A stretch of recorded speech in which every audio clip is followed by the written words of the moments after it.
20 de septiembre, mes de la Biblia, catequesis número 20, sobre la primera carta y la segunda carta a los Corintios. Siguiendo el orden cronológico según el cual los biblistas nos dicen que fueron escritas las cartas de Pablo, llegamos hoy a dos cartas muy importantes y muy hermosas, cartas que a la vez reflejan una relación muy intensa de Pablo con sus comunidades, pero en las cuales también se abordan algunos temas doctrinales que van a ser decisivos, van a clarificar, van a profundizar en aspectos muy importantes de la doctrina cristiana. Y Corinto era una ciudad que era una ciudad importantísima, era la capital de la provincia romana de Acaya. Podés ver en el mapa que seguramente tenés en tu Biblia, buscando en internet, como te decía ayer. Era una ciudad muy muy grande, la más grande de Grecia. Y esta condición de ciudad grande, portuaria y por lo tanto cosmopolita, es decir, confluían allí personas de diversos lugares, de diversas culturas, y también por su prosperidad económica, porque era una ciudad comercial, la habían convertido en un lugar proverbial por la inmoralidad de sus costumbres. Las costumbres que había allí nada tenían que ver con la propuesta tanto del judaísmo como del cristianismo, con esta nueva ética que brotaba del Evangelio y del seguimiento de Cristo. Pablo llega a Corinto durante su segundo viaje misionero. Eso lo podés encontrar en el capítulo 18 del libro de los Hechos. Te recomiendo que si querés comprender mejor, te vayas a Hechos 18, del 1 al 18. Y allí está 1 año y medio. Primero comienza a predicar en las sinagogas, pero como los judíos lo rebaten, lo atacan, se enfrentan a él, e incluso después lo van a acusar y lo van a llevar ante la autoridad civil, Pablo decide no dedicarse más a la predicación de los judíos y entregarse por completo a predicar el evangelio a los paganos.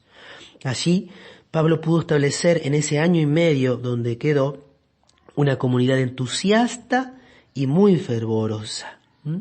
Pero justamente porque estaba en una situación bastante compleja desde el punto de vista cultural, fue allí donde se dio el choque, la confrontación del cristianismo con el pensamiento y sobre todo con las costumbres, con el modo de vida paganas. Por eso, cuando se fue Pablo, comenzaron a aparecer innumerables dificultades. Y son estas dificultades las que Pablo afronta en su primera carta. En primer lugar, las divisiones de la comunidad, porque llegó allí a Corinto un predicador llamado Apolo, que era una persona muy capaz, muy elocuente, pero allí entonces se dieron diferentes bandos. Algunos estaban más asociados, se sentían ligados a Pablo, otros a Apolo, e incluso llegaron emisarios de Pedro. Por eso Pablo va a decir, cada uno firma, yo soy de Pablo, yo de Apolo, yo de Cefas, yo de Cristo. Entonces, insiste en que todos somos discípulos de Cristo y que no deben suscitarse estas divisiones de acuerdo a quién fue el que predicó la palabra. Otro de los temas que van a aparecer entonces ligados a esto es el ministerio, la justificación del ministerio de Pablo. Un tema también importantísimo son las cuestiones morales en torno a la castidad, ¿sí? Pablo habla en el capítulo 5 de un caso de incesto y también de la fornicación y de cómo los cristianos tienen que comportarse frente a las costumbres paganas, porque son los cristianos, sus cuerpos, miembros de Cristo. Evitan la fornicación.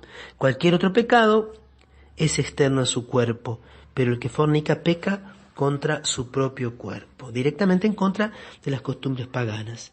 Y luego empieza a responder a diversas cuestiones.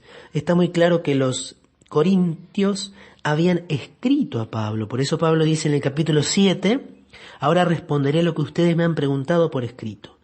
Aborda el tema del matrimonio y del celibato, porque había algunos que negaban la posibilidad del matrimonio, que decían que solo era válido el celibato, teniendo en cuenta también esta esperanza de que Jesús viniera pronto. Otro tema también que surge es el de la carne sacrificada a los ídolos, si un cristiano puede o no comer esa carne. Y bueno, estas son cuestiones que tal vez hoy han perdido actualidad, pero que son importantes los criterios de Pablo. Siempre es necesario pensar en los más débiles y no ser motivo de escándalo para los demás. Así en el capítulo 10 aparecen los sacrificios paganos, y su relación o su confrontación, su diferenciación clara con la Eucaristía. Las frases muy antiguas sobre el sacramento eucarístico. En el capítulo 10, versículo 16, la copa de bendición que bendecimos, ¿no es acaso comunión con la sangre de Cristo? El pan que partimos, ¿no es comunión con el cuerpo de Cristo?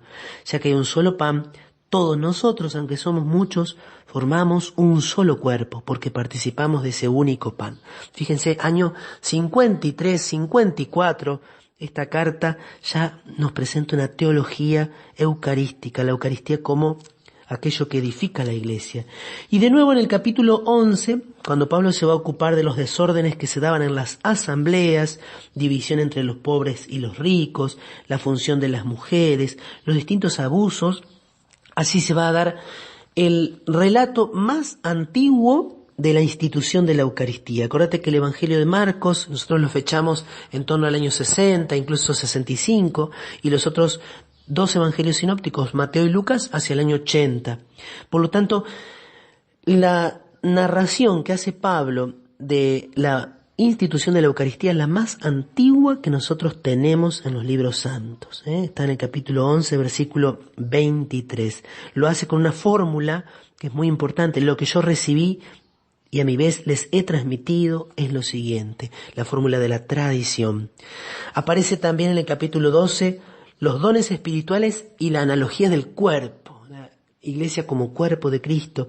Y en el capítulo 13, uno de los puntos más altos de toda la literatura cristiana de todos los tiempos, el himno al amor. Aunque yo hablara todas las lenguas de los hombres y los ángeles, si no tengo amor, no soy nada. Esto que ha traspasado las fronteras de la Iglesia y que se ha transformado en un elemento de la cultura y que ha sido recogido por tantos poetas y escritores. En el 14 entonces también vuelve sobre los dones espirituales, siempre invitando a la unidad. Y en el capítulo 15, la cuestión de la resurrección de los muertos. Algunos negaban la resurrección. Entonces nuevamente Pablo transmite como el núcleo del credo cristiano, un texto muy importante en el capítulo 15, lo que él transmitió es lo que a su vez recibió. Para finalizar en el capítulo 16 con una colecta y con la próxima visita. La segunda carta a los Corintios es un texto un poco más complejo. ¿Por qué? Porque dicen los biblistas que en realidad lo que hoy tenemos como segunda carta a los Corintios es la recopilación de 2 o incluso 3 textos de Pablo. Y de hecho cuando uno va leyendo la carta se da cuenta de que hubo allí en el medio una visita, de que Pablo escribe y hace alusión a un texto, a una carta intermedia que hubiera escrito en otro momento. ¿Cómo podemos hacer la división? La división es que del capítulo 1 al 7 es un texto, una carta final que escribió Pablo. En cambio, la parte que va del capítulo 10 al 13 viene a ser la segunda carta, cuando Pablo escribe con mucha dureza y con un tono muy enérgico para corregir los desórdenes que se habían suscitado. Así, entre estas cartas hay una nueva visita de Pablo, una visita que no fue muy satisfactoria. Esto lo puedes descubrir cuando lees el mismo texto. Pablo entonces hace una gran defensa de la legitimidad de su ministerio. Algunos cuestionaban y le decían a Pablo que él no era un verdadero apóstol porque no había conocido a Jesús, y Pablo entonces hace como una apología de su ministerio. También ataca a los falsos profetas, a aquellos que siembran la división en la comunidad. Y por último hay un tema también lindo, muy importante, que es la colecta que hacen en favor de la comunidad de Jerusalén, poniendo de manifiesto que el amor y la solidaridad tocan también lo concreto. Esta es la carta tal vez más apasionada y más personal, donde descubrimos los rasgos de la personalidad de este gran apóstol de los gentiles.